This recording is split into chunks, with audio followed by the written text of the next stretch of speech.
Episode 16. He applied for a desk job so he could come home and work for the order, said Fred. He says he misses the tombs, but there are compensations. What do you mean? Remember old Fleur Delacour? Said George. She's got a job at Gringotts to improve her English. And Bill's been giving her a lot of private lessons, snickered Fred. Charlie's in the order too, said George, but he's still in Romania. Dumbledore wants as many foreign wizards brought in as possible, so Charlie's trying to make contacts on his day off. Couldn't Percy do that? Harry asked. The last he had heard, the third Weasley brother was working in the Department of International Magical Cooperation at the Ministry of Magic. At these words, all the Weasleys and Hermione exchanged darkly significant looks. "Whatever you do, don't mention Percy in front of Mum and Dad," Ron told Harry in a tense voice. "Why not?" "Because every time Percy's name's mentioned, Dad breaks whatever he's holding and Mum starts crying," Fred said. "It's been awful," said Ginny sadly. "I think we're well shut of him," said George with an uncharacteristically ugly look on his face. "What's happened?" Harry said. "Percy and Dad had a row," said Fred. "I've never seen Dad row with anyone like that. It's normally Mum who shouts." "It was the first week back after term ended," said Ron. "We were about to come and join the order. Percy came home and told us he'd been promoted." "You're kidding," said Harry. Though he knew perfectly well that Percy was highly ambitious, Harry's impression was that Percy had not made a great success of his first job at the Ministry of Magic. Percy had committed the fairly large oversight of failing to notice that his boss was being controlled by Lord Voldemort. Not that the Ministry had believed that. They all thought that Mr. Crouch had gone mad. "Yeah, we were all surprised," said George, "because Percy got into a load of trouble about Crouch. There was an inquiry and everything. They said Percy ought to have realized Crouch was off his rocker and informed a superior. But you know Percy. Crouch left him in charge, so he wasn't going to complain." "So how come they promoted him?" "That's exactly what we wondered," said Ron, who seemed very keen to keep normal conversation going now that Harry had stopped yelling. "He came home really pleased with himself, even more pleased than usual, if you can imagine that, and told Dad he'd been offered a position in Fudge's own office. A really good one for someone only a year out of Hogwarts. Junior assistant to the minister. He expected Dad to be all impressed, I think." "Only Dad wasn't," said Fred grimly. "Why not?" said Harry. "Well, apparently Fudge has been storming around the ministry checking that nobody's having any contact with Dumbledore," said George. "Dumbledore's name's mud with the ministry these days, see?" said Fred. "They all think he's just making trouble saying you-know-who's back. Dad says Fudge has made it clear that anyone who's in league with Dumbledore can clear out their desks," said George. "Trouble is, Fudge suspects Dad. He knows he's friendly with Dumbledore, and he's always thought Dad's a bit of a weirdo because of his Muggle obsession." "But what's that got to do with Percy?" asked Harry, confused. "I'm coming to that. Dad reckons Fudge only wants Percy in his office because he wants to use him to spy on the family and Dumbledore." "Bet Percy loved that." Ron laughed in a hollow sort of way. "He went completely berserk. He said loads of terrible stuff.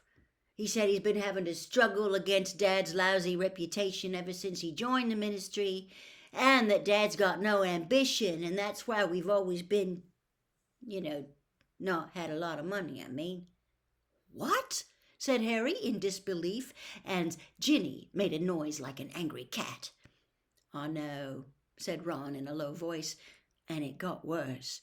He said Dad was an idiot to run around with Dumbledore, that Dumbledore was heading for big trouble and Dad was going to go down with him, and that he, Percy, knew where his loyalty lay and that it was with the ministry. And if Mum and Dad were going to become traitors to the ministry, he was going to make sure everyone knew he didn't belong to our family anymore. And he packed his bags the same night and left. He's living here in London now." Harry swore under his breath. He had always liked Percy least of Ron's brothers, but he had never imagined he would say such things to Mr. Weasley. "Mum's been in a right state," said Ron. "You know, crying and stuff. She came up to London to try to talk to Percy, but he slammed the door in her face. I don't know what he does if he meets Dad at work. Ignores him, I suppose." "But Percy must know Voldemort's back," said Harry slowly. "He's not stupid. He must know your Mum and Dad wouldn't risk everything without proof." "Yeah, well, your name got dragged into the row," said Ron, shooting Harry a furtive look. "Percy said the only evidence was your word, and I don't know, he didn't think it was good enough." "Percy takes the Daily Prophet seriously," said Hermione tartly, and the others all nodded. "What are you talking about?" Harry asked, looking around at them all. They were all regarding him warily. Haven't you been getting the Daily Prophet?" Hermione asked nervously. "Yeah, I have," said Harry. "Have you been reading it thoroughly?" Hermione asked, still more anxiously. "Well, not cover to cover," said Harry defensively. "If they were going to report anything about Voldemort, it would be headline news, wouldn't it?" The others flinched at the sound of the name. Hermione hurried on. "Well, you need to read it cover to cover to pick it up, but they mention you a couple of times a week." "But I'd have seen it." "Not if you've only been reading the front page, you wouldn't," said Hermione, shaking her head. "I'm not talking about big articles. They just slip it in, like you're a standing joke." "What do you mean?" "It's quite nasty, actually," said Hermione in a voice of forced calm. "They're just building on Rita's stuff."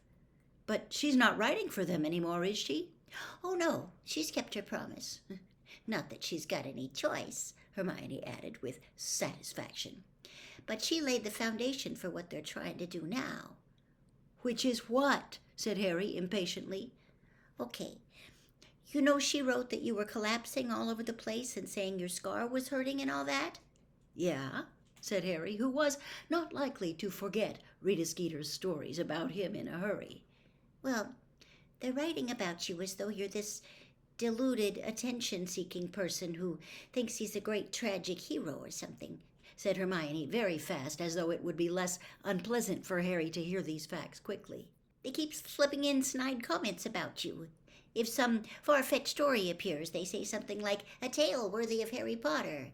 And if anyone has a funny accident or anything, it's, 'let's hope he hasn't got a scar on his forehead or we'll be asked to worship him next.'"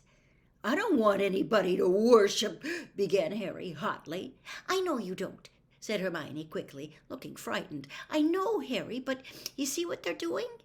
They want to turn you into somebody nobody will believe. Fudge is behind it, I'll bet anything.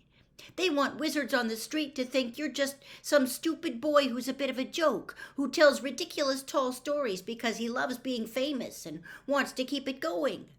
I didn't ask. I didn't want.